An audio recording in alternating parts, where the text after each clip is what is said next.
saya berikan dulu kesempatan kepada Pak Samuel untuk memberikan tanggapan. Baik. Terima kasih. Ya, suara saya terdengar ya? Terdengar, Pak. Ya, terdengar, Pak. Yang pertama, saya ingin memberikan apresiasi dulu kepada rekan-rekan, para pemateri, yang telah memberikan dedikasi untuk kegiatan edukasi ini ya.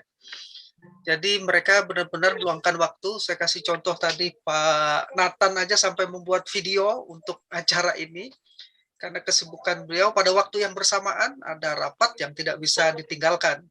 Ya, kalaupun tadi rapat bisa selesai lebih awal, mungkin Pak Dr. Nathan akan masuk ke Zoom ini ya, ke room ini.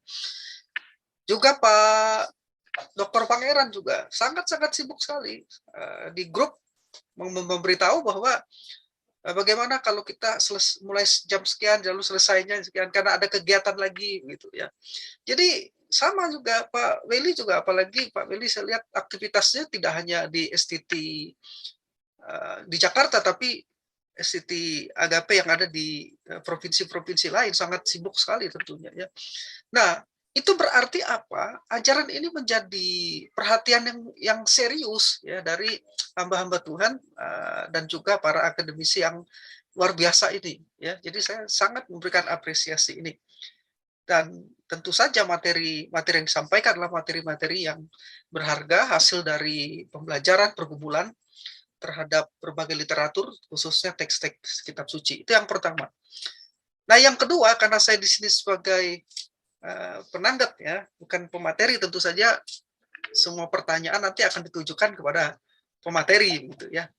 Nah, berdasarkan dari pemaparan dari pemateri tadi, baik Dr. Weli, Dr. Pangeran dan juga Dr. Nathan ya, maka bisa dikatakan dapat disimpulkan bahwa pandangan premilenialisme dispen itu logis ya. Pandangan premilenialisme dispen itu logis. Logis dari aspek historikal, dari aspek biblikalnya, dan juga dari aspek sistematikalnya. Ya. Nah, saya acap kali berkelakar begini. Pandangan apapun kalau tidak logis, ya ini kelakar saya biasanya, pandangan apapun kalau tidak logis, pasti langsung gugur di pukulan pertama. Ya, saya seringkali berkelakar begitu. Pandangan apapun yang kalau tidak logis pasti langsung gugur di pukulan pertama. Gitu. Nah, premilenialisme dispensasi ini sampai hari ini bisa bertahan, ya. Padahal sudah dipukul ribuan kali, diserang ribuan kali, bukan ratusan kali, ribuan kali, dituduh sesat, dituduh bidah, ya. Tetap bisa bertahan, ya. Dan justru semakin banyak orang yang berpegang pada ajaran ini, ya. Nah, tidak mungkin ajaran ini bisa bertahan dengan baik, ya, bila eskatologinya dibangun berdasarkan misalnya mimpi seperti yang dituduhkan ya oleh beberapa orang. Saya tidak tahu siapa sebenarnya yang menyebarkan hal seperti itu, bahwa ajaran premil dispensasionalis termasuk ajaran rapture itu berdasarkan hasil mimpi ya. Saya harap kalau ini adalah orang-orang akademis supaya tidak lagi menyebarkan hal seperti itu ya, karena itu sangat-sangat tidak ada dasarnya sama sekali ya. Premil dispen tidak seperti itu ya. Nah, sangat tidak mungkin bisa bertahan kalau eskatologi premilenialisme dispen itu dibangun di atas mimpi atau dibangun di atas novel. Ya, ini malah dibalik. Novel misalnya Left Behind itu dianggap sebagai dasar dari premilenialisme dispen, malah terbalik. Ya, padahal tidak. Novel itu hendak menggambarkan bagaimana pandangan ajaran Alkitabiah dari premilenialisme dispensasional terkait dengan pengangkatan gereja. Ya. Nah, juga ada pandangan nanti bisa dijawab ya di pertanyaan yang ketiga nanti, mungkin Pak Dr. Weli atau Dr. Nathan, ada juga tuduhan yang mengatakan bahwa ajaran-ajaran dari premilenialisme dispen itu yang terkait dengan pengajaran rapture itu adalah salah satu bentuk dari rasa takut menghadapi masa tribulasi gitu ya, atau menghindari lari dari semacam escape itu cara melarikan diri gitu dari penganiayaan ya. Itu kan sesuatu yang aneh gitu ya. Dokter Pangeran sudah dengan tegas mengatakan orang-orang Premil itu tidak takut, mereka orang-orang yang militan gitu ya, tidak takut dengan aniaya juga tidak ya. Untuk apa kabur? Hanya mereka memahami teks itu memang gereja tidak akan mengalami murka, karena tribulasi itu murka Allah ya. Tribulasi itu kan murka di situ ya. Nah, gereja itu tidak akan mengalami murka, nah, tetapi sayangnya ya, rapture ini justru disalahpahami sehingga dianggap sebagai bentuk dari orang-orang yang takut dengan aniaya atau penderitaan. Tentu saja bagi kita ini semua ada lelucon gitu ya, karena bukan sama sekali menggambarkan ajaran dari premillenisme dispen ya. Nah, jadi premill dispen itu sebenarnya bisa tetap bertahan karena memang para teolog, foundernya dan juga generasi-generasi penerus sampai hari ini berpikir secara logis dan berpikir secara teologis, dan berpikir secara logis atas kitab suci dengan pendekatan hermeneutik yang konsisten dalam menafsirkan nubuat secara literal, termasuk kitab Wahyu. Kitab bergenre apokaliptik ini dalam pemahaman dispensasional adalah kitab nubuat, gitu. Dan kitab nubuat mengklaim dari dirinya sendiri bahwa itu ditafsirkan secara literal. Literal apa? Literal harafiah dan literal simbolik. Sudah dijelaskan tadi dengan gamblang oleh Dr. Welly tadi. Ya. Nah, bahkan saat ini kita sudah memiliki banyak ahli-ahli ya di luar negeri, bukan hanya ahli teologi sistematik, ya, tapi ahli biblika. Bahkan ahli-ahli filsafat juga kita punya yang memiliki pandangan premillenisme dispen. Yang di Indonesia tadi ahli biblikanya sudah ada di sini, Dr. Welly misalnya.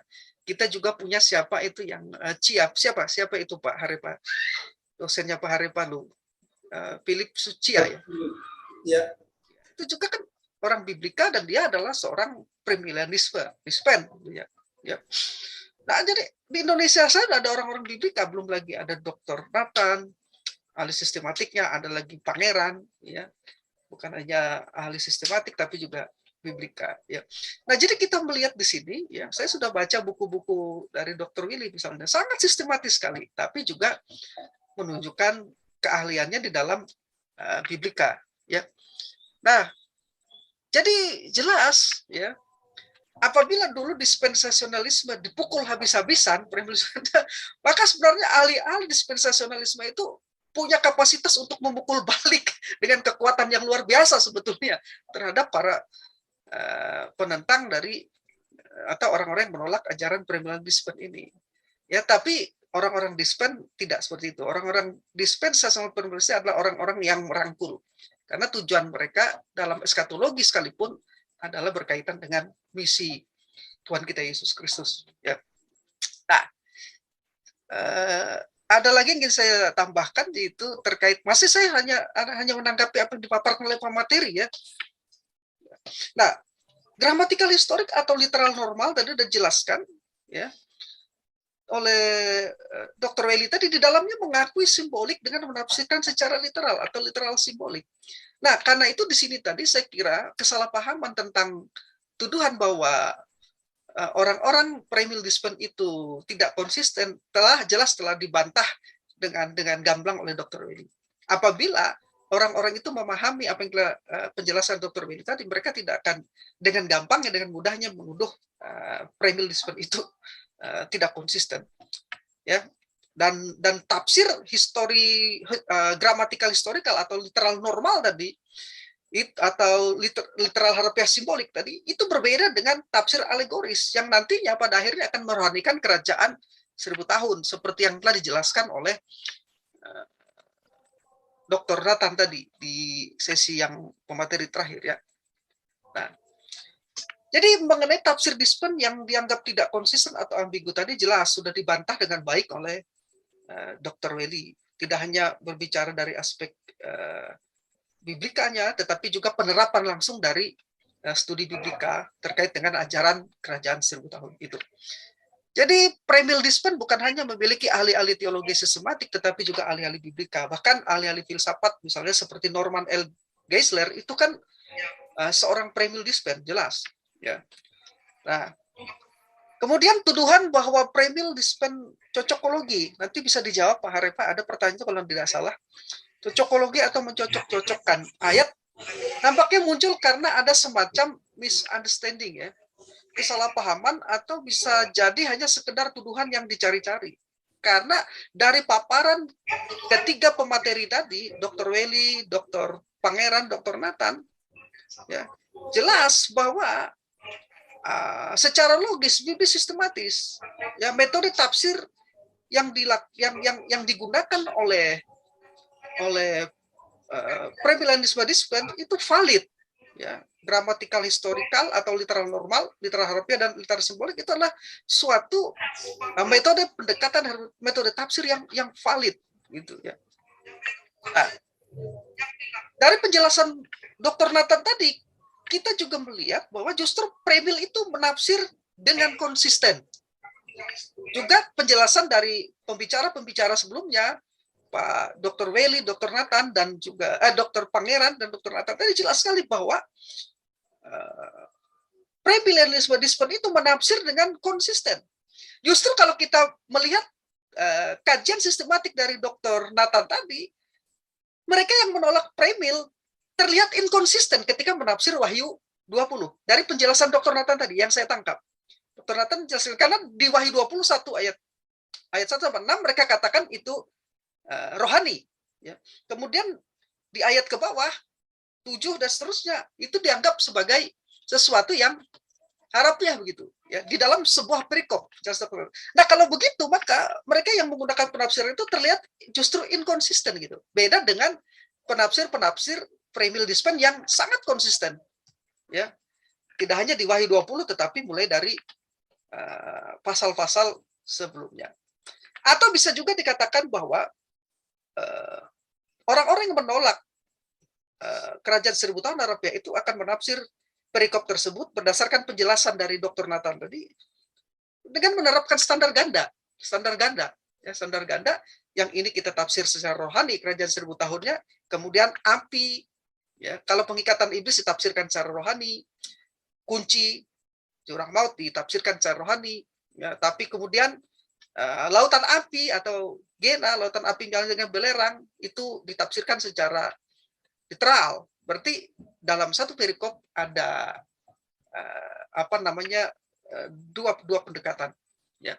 Nah, kita menyebut itu sebagai sebuah inkonsisten justru, ya. Artinya menerapkan standar ganda pada satu perikop. Saya melihatnya seperti itu berdasarkan penjelasan dari pemateri.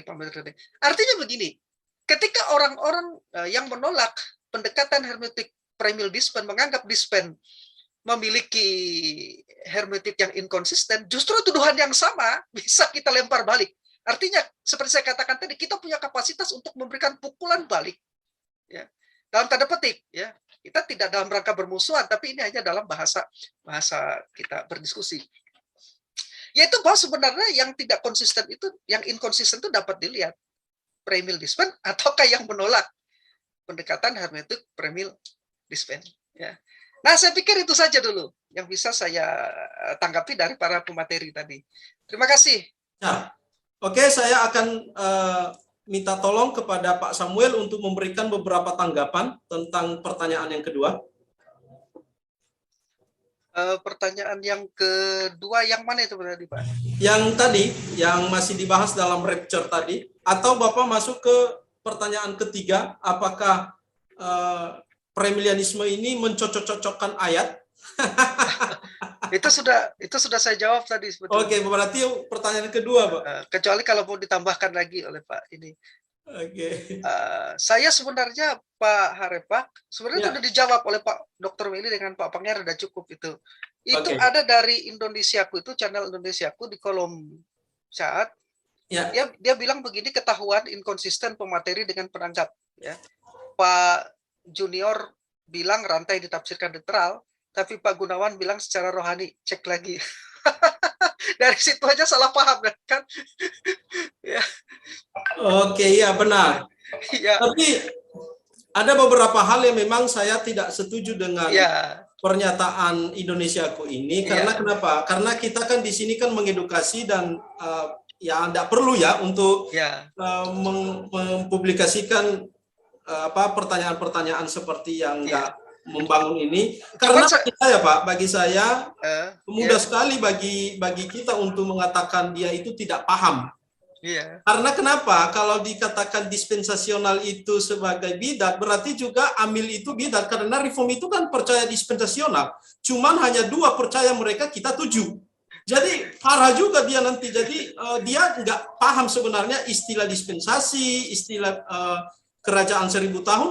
Orang reform juga kan percaya kepada kerajaan 1000 tahun. Cuman jaraknya kan yang berbeda. Kalau kita yang akan datang, kalau mereka sudah terjadi dan berlangsung terjadi. Jadi menurut saya yang Indonesiaku ini kurang paham tentang teologi dan perlu kita menjawab pernyataan atau pertanyaan-pertanyaannya. Dan bahkan tadi kalau kita analisis kan, pertanyaannya aja sudah salah kaprah ketika dia menganalisis 2 pembicara. Iya, makanya saya bilang kan, ya. Saya kan tidak berbeda pendapat dengan Pak Dr. Nathan. Justru saya kan hendak mengkonfirmasi lagi, afirmasi lagi pernyataan dari Dr. Nathan itu. Ya. Dan itu aja dia dalam paham. Saya hanya memberi klarifikasi bahwa Indonesia itu salah paham gitu. Oke. Tapi ada pertanyaan ketiga itu yang dari Eli Lamadupa itu.